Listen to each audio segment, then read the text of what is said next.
The overall goal of this procedure is to array single neurons in two microfluidic compartments for the preparation of a connected neuronal co-culture.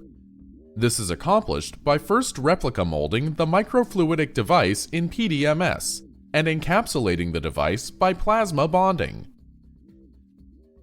The second step is to pattern polylysine within the microfluidic device.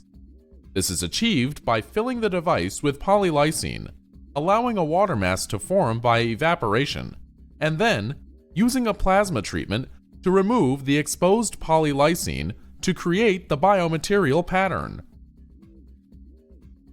Next, use a syringe to aspirate the neurons through the microfluidic circuit for single neuron arraying.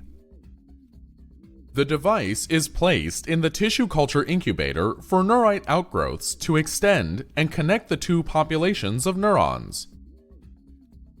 The final step involves using an aspiration pump to selectively treat one compartment and monitor the propagation of materials and pathology within the neuronal circuit. Demonstrating the procedure will be Chiang and Waide of the ISAS lab. The main advantage of this technique over existing method, like commercially available PDMS component chamber, is that the neuronal co-culture are prepared with the single-cell precision for the analysis of individual neural outgrowths. This method can help answer key questions in the field of neuroscience.